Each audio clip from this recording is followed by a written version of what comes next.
Hey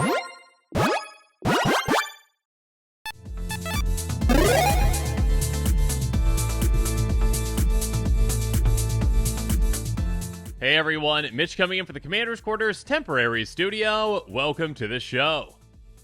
So on today's deck tech, we've got an Omega level commander, which is an incredibly powerful commander that is a massive threat. And that Omega level commander is Unctus Grand Metatect, a 2/4 Phyrexian Vidalcan that costs 1 blue that says, other blue creatures you control have, whenever this creature becomes tapped, draw a card, then discard a card. On top of that, other artifact creatures you control get ++1, and by paying a Phyrexian blue until end of turn, target creature control becomes a blue artifact, dishes to other colors and types.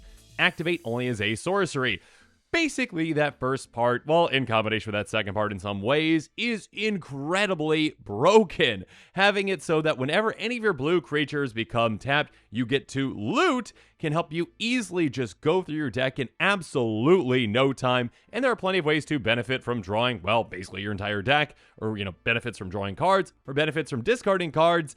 And there are certain creatures that this just immediately can combo with, and certain combinations that are pretty brutal. So yeah, Unctus is most definitely an Omega level commander, one that is incredibly powerful and pretty broken with the right build. Now, on this deck tech, I'm going to be taking you through different tactics to show you how this deck works and how we're going to win with it. Also, every single card in this deck is less than $1, so it's a very budget-friendly deck. And of course, if you are interested in this deck, make sure you check out that deck list link in the description below. Now, with all that said, let's jump into it.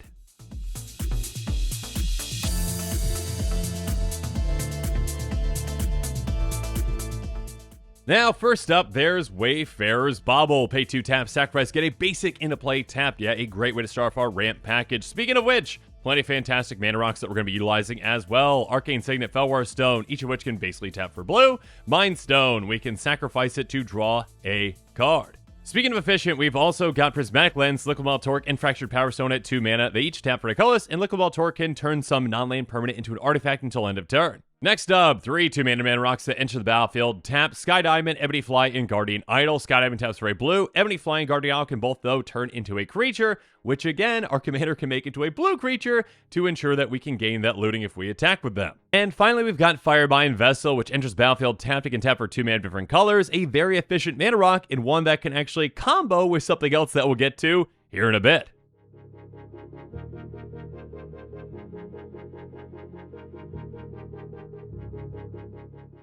Now, we've got a lot of great cards in this deck, but there is one, in my opinion, that stands above the rest, and that is the Golden Pig of this deck. That's right, the #1 card out of the 99. So the Golden Pig of this deck is Tidewater Minion, a 4/4 Defender Elemental that costs 3 blue, and has pay 4, it loses Defender until end of turn, which is not really important. The important part is tap, untap, target permanent, which is massive with this commander, broken with this commander, because we can tap Tidewater Minion to untap itself. It says target permanent, not another target permanent. So yeah, basically we can infinitely tap and untap this, which means that we can basically draw our deck. If we really want to, we can just loot through our entire deck, and there are plenty of scenarios where we want to do just that. So yeah, basically, again, this is a 2-card combination with our commander where we can essentially draw our entire library if we want to, and there are plenty of ways for us to win from there. So yeah, Tidewater Minion is a fantastic combo with this commander, and that is why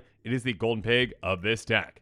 But of course, we also have some other fantastic untap effects on Vizier's Tumbling Sands, Kelpie Guide, and Clever Conjurer, each of which can basically tap to untap another target permanent, meaning that if we have 2 of these in play, well, that, of course, is infinite untapping as well, because we just tap 1 to untap the other one, to tap 1 to untap the other one, and you see where this is going. Our commander triggers each time, and we are going to be drawing our entire deck. Well, when we need to.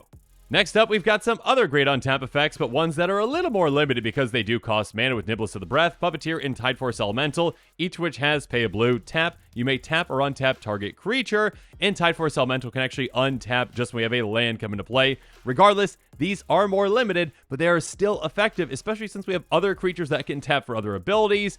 And yeah, these can just help us dig through our deck until we get to the pieces that we need to win. We also have Manifold Key, which has pay 1, tap, untap another target artifact, which of course can be any artifact that we have, including, well, our creatures, because again, our commander can very easily turn one of our creatures into a blue artifact. Nimbleclaw Adept, a great way to untap a couple of things. Tap, untap 2 other permanents, activate only as a sorcery and only once each turn, so this one is limited, cannot really be part of a combo because of that limitation, but still, it can be a fantastic way to untap smart permanents that have other great tap effects.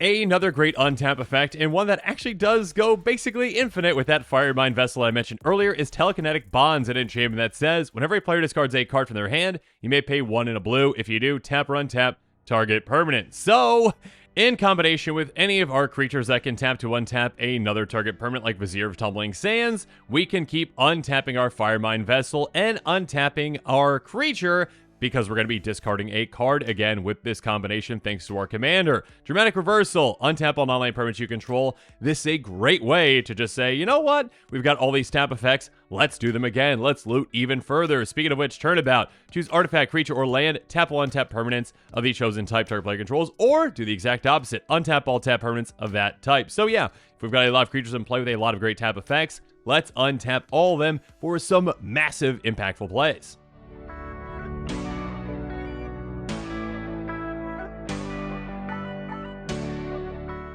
And speaking of creatures that have some impactful tap effects, let's loot even further with Merfolk Looter, Thought Courier, and Enclave Cryptologist. Merfolk Looter and Thought Courier, basically the exact same thing. Tap, draw a card, then discard a card. In Enclave Cryptologist, we can level up to loot, and then also level up to just straight up draw a card. Regardless, whenever we're tapping any of these, because again, they are blue creatures, our commander is going to have us loot further, so we can dig incredibly deep into our deck very quickly. In a somewhat similar way, we've got Jacob Hawken, which can tap and draw a card, and we exile a card from our hand face down. Then we can actually get access to those cards with Hawken's Insight when this does flip, if we actually want to pay that mana to have it flip. But yeah, regardless, even if we're just utilizing the front side of this card, it can be a fantastic addition to this deck. Moving on, we've got Bonded Fetch, which can hastily loot, Deal Broker, which can unhastily loot, and Cephalid Looter, which can have any player loot. Tap, target player draws a card, then discards a card. And yeah, the vast majority of the time, that's going to be us. Next up, Reckless Scholar does the exact same thing. Provokian Sorcerer does things in a different way. Tap, discard a non-black card, which, yeah, is basically every single card in our deck. Draw a card. Cephalid Broker, tap target player draws 2 cards, then discards 2 cards. So yeah, with just this one tapping, again, we basically are going to be looting 3 thanks to our commander. Moving on for some straight-up card advantage, we've got Archivist, which can tap to draw us a card, with, again, a loot on top of that. And then Arcanus the Omnipotent, a fantastic creature. Tap, draw 3 cards. This can be absolutely incredible. Again, basically, draw 4, discard 1, and again, we've got plenty of ways to untap this, to do this many times in a turn.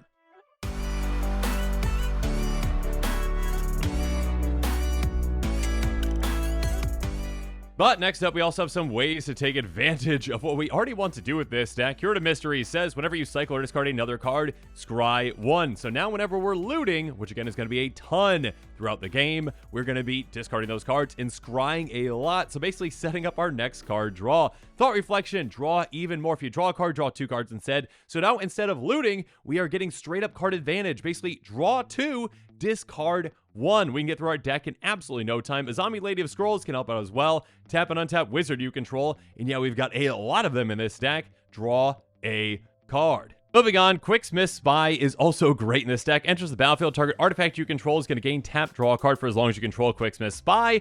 And keep in mind, any of our creatures can be an artifact because our commander can make them into an artifact very easily. Next up, yeah, we might also want to make sure that we actually don't mill ourselves if we need to keep drawing more and more cards, and we'll talk about why here in a bit. Elixir Mortality, pay 2, tap, gain 5 life, shuffle this in our graveyard into our library, so we can just keep everything going.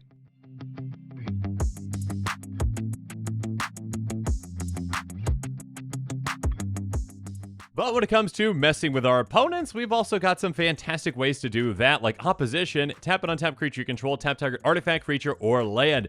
Yeah, this can get quite ridiculous. Retraction Helix and Banishing Act do the exact same thing. Until end of turn, we're going to give target creature tap, return target non-land permanent back to its owner's hand.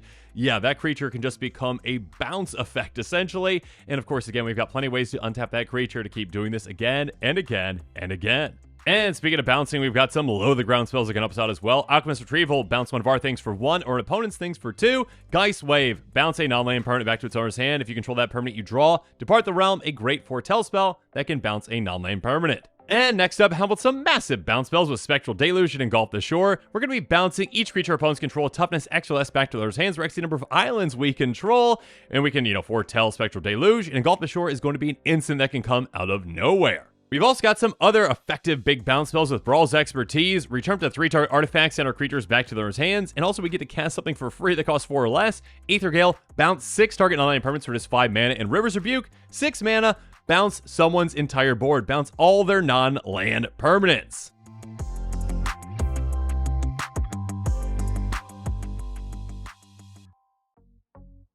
But we also have some ways to protect our own things and our own combos as well. Mystic Confluence and Counterspell. Mystic Confluence, counter target spell its controller pays 3, return target creature to owner's hand, draw a card. You can choose 3 and choose the same mode more than once. Counterspell, very simply, counter target spell. And then Dispel for just 1 mana, counter target instant spell. Negate for just 2 mana, counter any target non-creature spell. And Unwind, counter a non-creature spell, untap up to 3 lands. So we basically get our mana back.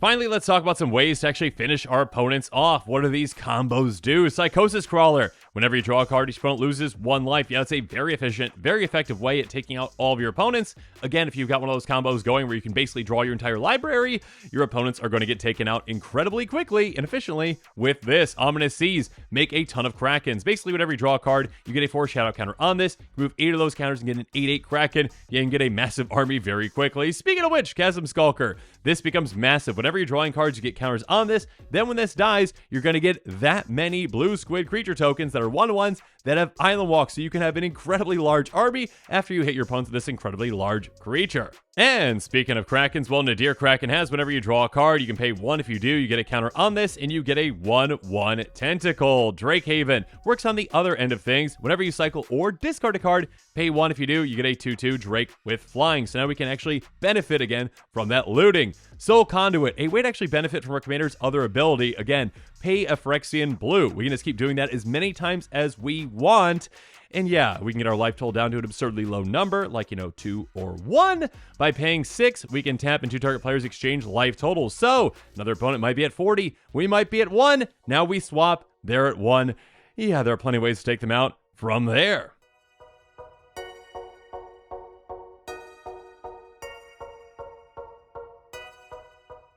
But now that we've talked about every single non-land card in this deck, let's quickly go through the lands, and very simply, we've got Mirror Landscape, which we can use to ramp to go get 2 lands into play tapped. And to round out our mana base, we've got islands. That's right, a lot of basic islands.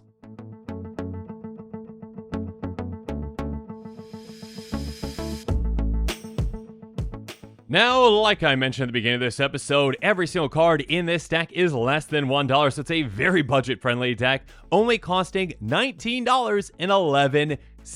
And actually keep in mind that you might be able to save even more than that by buying this deck on TCG Player and utilizing heavily played and damaged cards, which of course need a home too. Though do keep in mind this estimated cost does not include the cost of basics and also the cost of shipping, which might vary depending upon where you live. And with that, this episode is coming to a close, so yeah, let me know what your thoughts are on it in the comments below. And of course, as always, thanks again and have a good one.